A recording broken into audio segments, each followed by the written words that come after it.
Here we are. Today I'm going to take you on a little tour of our 3 gardens. It's been a while, I guess about 3 months since my last video update. And actually what I'm going to do is I'm going to end the tour on the mulch mounds. What I want to start with is the 3 pieces of land. So yeah, this is number 1.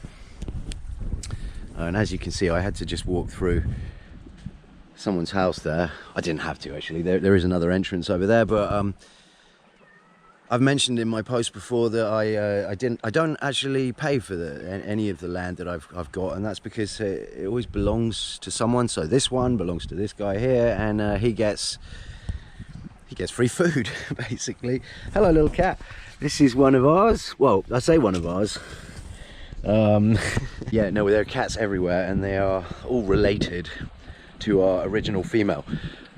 Okay, so this is the pyramid garden. Basically, I call it pyramid garden because it's got a pyramid. But yes, what I want to show you here is just some glorious pumpkins. This is kind of like a physalis zone, all down the back where it gets full sun. Let me see if I can spot any physalis. It's not really the season yet, but yeah, there you go, they're coming. See? Yeah, mostly this garden has become pumpkins, pumpkin area. You know, we've got random things. There's a celery with a little electroculture antenna.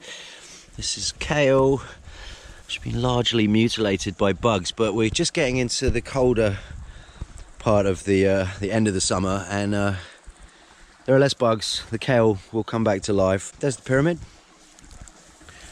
It's got a very healthy looking lemongrass next to it. Just wanted to show you these leeks. They're getting a bit overgrown, blimey, but yeah, these are the best leeks without a doubt that we've got this year.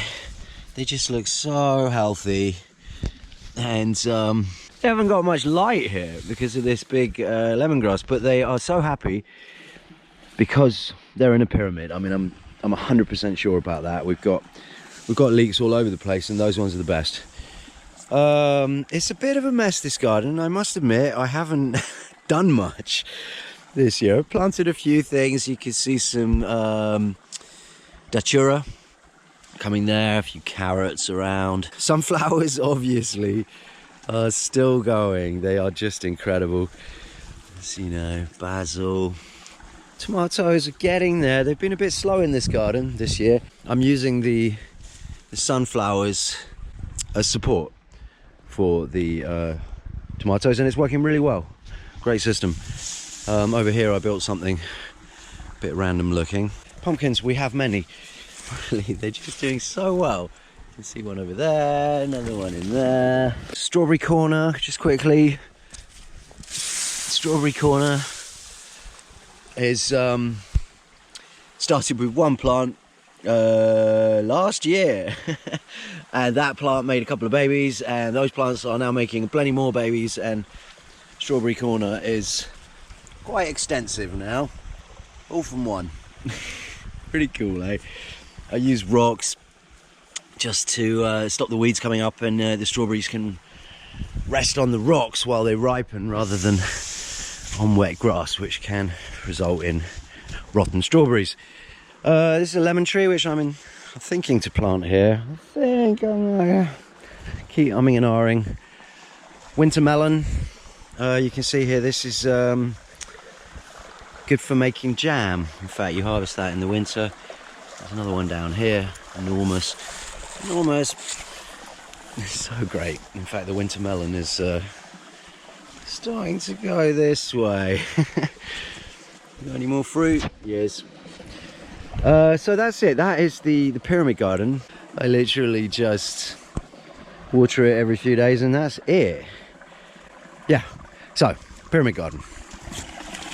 The next one is the spiral garden, and I've written a lot about this one because we got this one at the beginning of last year, and as you can see, it's very close to the pyramid garden, which is convenient. We got this one at the beginning of last year, and it's just been so good. I mean, especially this year, I've just been obsessing over this land. I just love it so much. So I mean, I'm gonna try and do a quick tour. So yeah, this is the water catchment area, which obviously underneath we try to keep things dry. Like lovely bows and arrows. Look at this one. I just want to show you this. This is my bow. It's quite sturdy. It can shoot very far, but the arrows I made are not very accurate. Gaffer tape ends. It works. It works. They're all different, you see. So you know, when you try and shoot 3 in a row, it's quite hard to mark your target because, yeah, each arrow kind of acts a bit differently. Not too much in this section. Physalis, potimarron, physalis. I've planted baby physalis, which are starting to come up. Because, you know, when you see that something works really well in an area, grow more of it. So that's what we're doing there. Oh yeah, badminton court. We now have a badminton court, which is also pétanque. We play balls here. We have a shower. It's nearly out of water. That's just canal water really, but it heats up in the afternoon sun and can be up to 50 degrees. I mean, incredibly hot. Too hot actually to shower with. But that's great. Anyway, we can shower the children off after hot sweaty games in the evenings. So yes, that's the sort of games area, I suppose. And in here I'm making soil, which is something new this year. I haven't really focused much on making soil before, but all of these piles relate to that pile. They basically need cutting up and adding. In there I add rabbit poo and all kinds of stuff to get it all juicy, and then it kind of cooks in the sun. You see, it's in a very sunny spot here. The sun goes like that, you see. So yeah, it's basically in the sun all day, getting very hot in there, and it really produces great soil quickly. Anyway, I'm going to write another post about that. Okay, so we're kind of just getting into the main section of the garden now, and yeah, immediately you get this sense of, wow, okay, sunflowers are quite big. It's got a lot of antenna around. This antenna has become the support for these tomatoes, which are so much bigger than the ones that grew here last year, because there's an antenna now. You know, look at the size of this guy. So this area is something I built last year. It's again, it's at the back of the garden for full sun exposition, but it's basically a hole in the ground with stones at the back and sides to catch the heat of the sun. So that is my greenhouse for the winter. Little plants go in there, and then I put a plastic cover over the top, and that keeps them warm all winter. So yes, this is the bed that I built at the beginning of the year, which I called a double infinity bed. So yeah, water from the canal actually runs through this little foresty bit, goes underground there, and there you go, water kind of flows into there and then flows into circles. A circle there, circle there, circle there, and yeah, it falls apart over time is the main thing I want to say about that. So it's not very effective, just mud and stones holding the shape of the bed, but I do want to say that it's been an incredibly productive bed. This is sweet potatoes. One plant. I mean, one plant. It's mad. It's just, it's extensive, you know, and I can't wait to dig it up. So yes, we've got these incredible tomatoes growing up the antenna. Here we have amaranth, also known as elephant head. You can eat every part of this plant, and we do. Looks very pretty in salads. Down this side, yeah, there's beans coming, basil. Each little alcove that I've created here has its own electroculture antenna. We can see cucamelons there, cucumbers there. Let me just show you cucamelons, because not everybody knows cucamelons. This is the cucamelon plant just growing up here. You can see a small one there. There you go. That looks nice. That is a cucumber. You see? Lovely in salads. Going to try pickling them next. Yeah, it's I left a group of trees in the middle of this garden, didn't get rid of them, and they've been amazing. They just create that little bit of sort of dappled light for the plants behind them, and yeah, they really like it. They really like it. In front, a couple of other things. That is a, what is that? That is a butternut. Yes. Let me just go around here. Oh, I do want to say that I collect my. This is rabbit poo tea. Probably looks a bit disgusting. Needs a stir. Actually, it looks all right. But that just that gets diluted with water, and then we feed the plants with that. I'll explain more about that in a post. But yeah, turns out rabbit poo is awesome, and everyone needs rabbits. These are kind of funky looking tomatoes. They're called pineapple tomatoes. Need to pick them. So yes, we've got these alcoves. We've got electroculture antenna. I actually harvested all the cucumbers yesterday, so I don't know if I can show you any today. There's a few small ones. There's one. You know, I'm just kind of squashing in so many things and seeing what works and seeing what doesn't. I think that's been a massive part of it. You know, does this work here? Does this not? And we're getting so much random stuff popping up. I don't know. I think that is either an almond or a peach, just randomly growing on the side there. It doesn't get much sun at this time of year. But look, there's another antenna. Yeah, so there was sweet corn. As you can see, there's still a bit of dead corn there. Oh yeah, and tomatoes are growing up, these dead corns. So yeah, this bed has been amazing. Really productive. Oh, under the sheets I've got kale. There's been some really hungry bugs, let's say, this year. So I try to protect it a little bit by putting these things on, but it doesn't do much. But it does do something. You know, they're a little bit better with the nets on. Look at this giant potimarron. Well, I don't know if that's giant really, but to me that seems quite big. And yeah, 1, 2, 3, 4. Boom! Just chucking them out. This tomato zone is incredible to me. Again, using sunflowers and bamboo. Look at this. I mean, have you ever seen a truss like that? That is just wonderful. Just wonderful. I do not recall seeing things like that before. But, you know, this close to the antenna, that's what happens. That's what happens.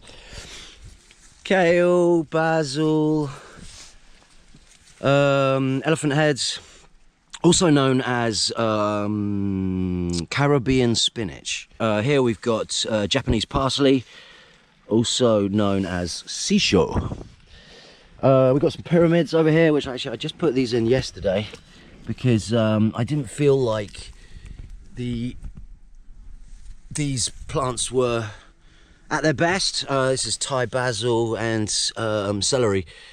So let's see if those pyramids boost the growth. Courgettes. You can see one coming there. Yeah, I mean, basically, there's so much going on in here. Here are those leeks.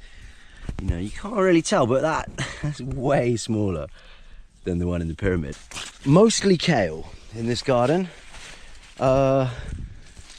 There's so much to show you, it's quite hard. Let's just go back over to this section.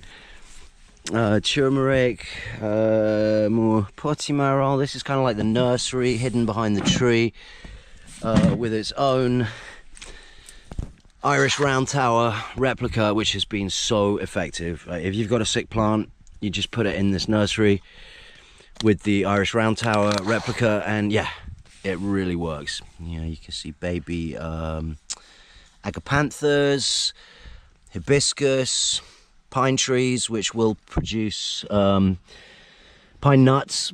They were actually grown from very tasty pine nuts. Some Neflier, is that right? Neflier, and pamplemousse, grapefruit. Yes, so over here we got the rabbits. Oh wait, beetroot. Look at these. These look so great, don't they?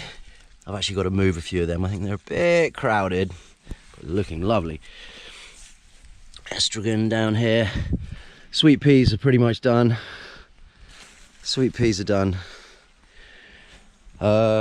Peppers getting quite big. Right, I've actually just cut the camera and I've come back later in the day because this back section is much more enjoyable at the end of the day. Hello, T-shirt. Oh, and before I get to this, I do want to show you our new friend.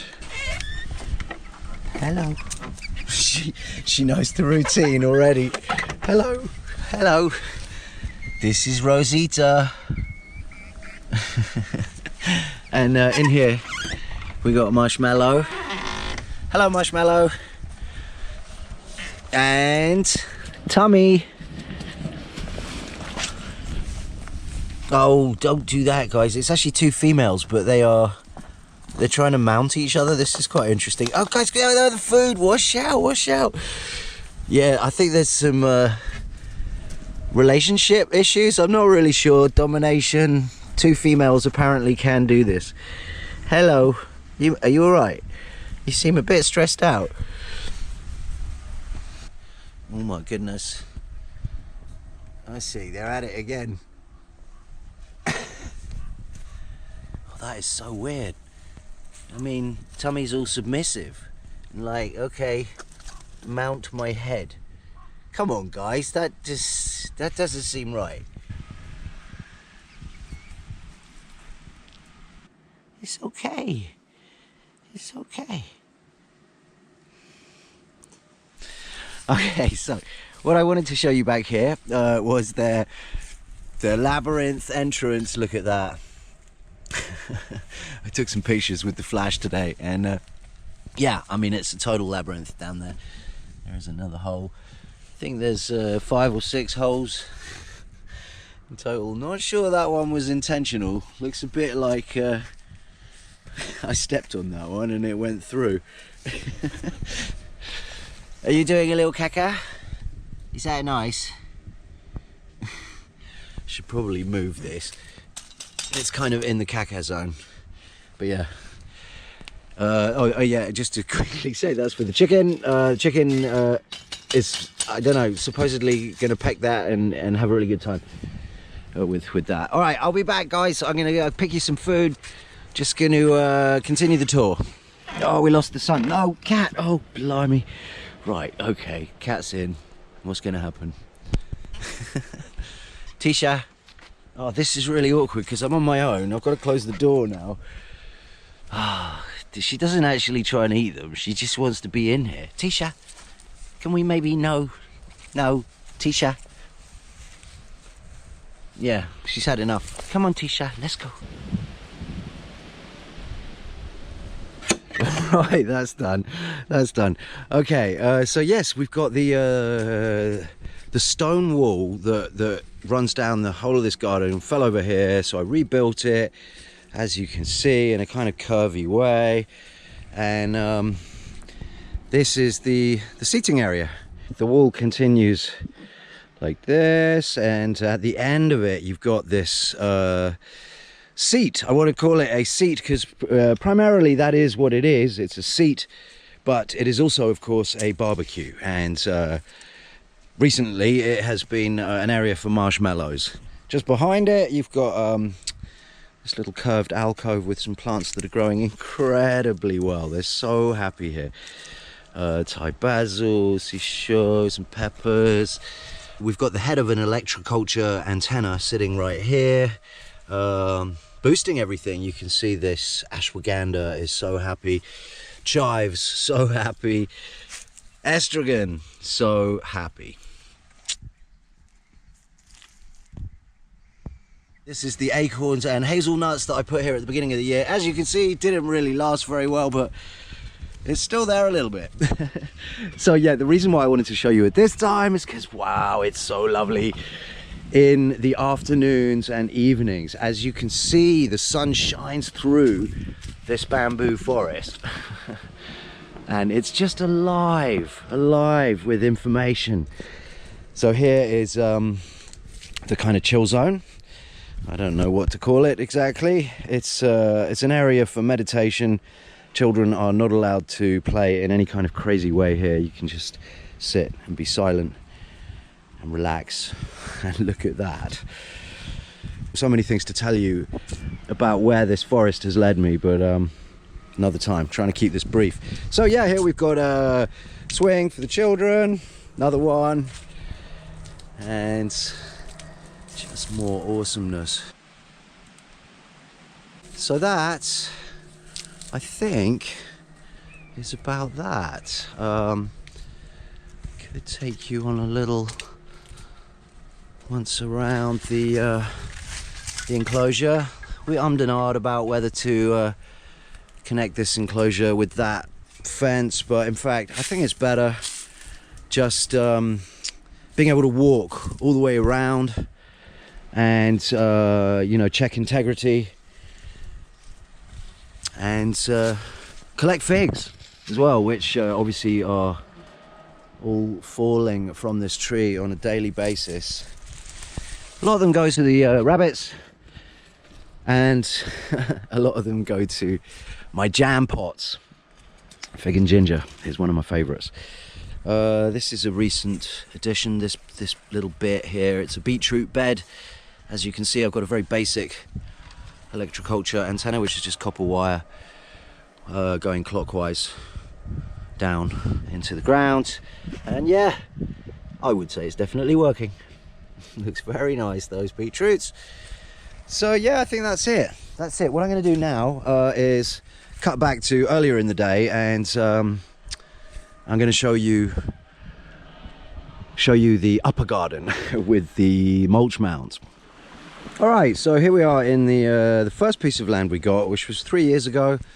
I've not been here much this year. Sabrina has been mostly looking after this one, which is partly why I built the 3 mulch mounds. Well, we built them in order to make life easier here, you know, less watering. Here's a lot of trees which are all waiting for the future food forest. Apricots, plums, neem, love neem. Some apples there, looking very unhappy. But yeah, desperate to get into the ground, which is coming. So yes, the mulch mounds. I think I'm just going to focus on that here. There's a lot of things I could show you, like these amazing butternut, which just coming and coming. You know, Dirk. I mean, yeah, there's a trail. If you follow the trail, you find about 7. Which is amazing. That's a single plant, by the way. I mean, how? And what I do want to say is that it's growing out of a mulch mound. It's a bit hard to see now, but yeah, you may want to refer back to the video that I made 3 or 4 months ago. You can see them much clearer, but effectively there's a raised section there that goes right back. That's is exactly aligned with north-south. One there. There's another one here, raised section. You see, it goes all the way back, and then another one there. What I will say about this is that things are bigger. Look at this pepper. I mean, I don't know if you can really gauge, but this is a single pepper plant, looking very, very nice. And yeah, it's probably double big, twice as big as the peppers I have growing in other places. Like these ones, for example, I just transplanted here a couple of weeks ago because I wasn't really happy with the way they were growing. They're so small. But in the boot, in the mulch mounds, wow, they love it. Because basically this is covered in mulch, right? And there's a good thick layer, and eventually you get to the soil, and underneath that is more mulch and wood that retains the moisture. So yes, things are massive. This is a castor plant. These seeds will get harvested for the castor oil. Sunflowers, yeah, I mean, they're big. They're big coming out of the mulch mound. Look at this sunflower base. Hang on, let's get around here. I looked at this yesterday. I mean, that is a friggin' tree. I've never seen a sunflower develop bark before. Anyway, this one is at the bottom. It's extremely big. So yes, things have been more productive, and in fact we had a lot of surprises pop up, things like this. We didn't know what they were, and so we kind of let them all go just to see what would happen. And what happened was everything was covered. So I had to pull out all of it. It turned out to be winter melon, which we didn't really need because we had winter melon already developed. So yeah, I just pulled it out, and I've just let the ones stay that I wanted to stay. Things are good. You know, here's the leeks, which are pretty nice. Oh yeah, as you can see, we've got the hose there. Before it rained for 3 days, we were watering these mulch mounds because they were too dry. And I think, yeah, what I do want to say in conclusion to the mulch mound sort of research experiment, it didn't really work. The summer was very hot. We did get periods of rain, but it was extremely hot and it just dried out too fast. We had problems with birds coming and pulling, disturbing the mulch. They would dig around, they would leave big gaps, and it would just aid the drying process, which you don't really want. You want to keep it all moist. So yeah, we had to water it, in fact. Not much, but we did have to water it. And okay, so yeah, I think what I want to say is that the main lesson that I learned with this one is that in order to have an effective mulch mound that you never water, you absolutely must keep adding mulch regularly, like every week. You know, we haven't added to this to a month, I guess, for a period of a month, just because, you know, life happens. It's there's a lot to do, and it's hard to find the time to, you know, fill up 5 or 6 wheelbarrows and cover that again. But that's what you got to do. You just got to keep adding mulch, keep adding mulch, keep adding mulch. And if the birds come and disturb it, yeah, put it back. Put it back. Or as we're going to do, build a scarecrow. I think it's got to happen, because the birds, yeah, have been a real pain this year. They love the sunflowers, so they come and eat sunflowers, and then they'll peck around in the ground. I'm just going to take you around the other side of these mulch mounds. Walnuts, walnut tree, walnuts coming. Over the last couple of weeks, we have harvested a lot of amazing tomatoes from here. The kale, I've had them mostly covered to protect from the bugs, but like I said, they're coming back now, and they don't seem to care about the bugs at this time of year. So yeah, it's great. We're going to have some great kale, and yeah, I mean, I can see they are super happy in the mulch mound. You know, it's that extra moisture in the ground in the peak of summer that they've really enjoyed. So in truth, what I would say is as well that I don't have a lot going on these mulch mounds. I feel like we could have filled them up more, but like I said, I've not been here a lot. That's parsley trying to get through there. I've not been here much. I've been very focused on the other piece of land. But for the most part, it's great. It's great. We're still getting some great produce here. And yeah, there has been less to do because of these mulch mounds in terms of watering, but you still have to cover them. In conclusion, I want to say that yeah, we've been gardening for 3 years.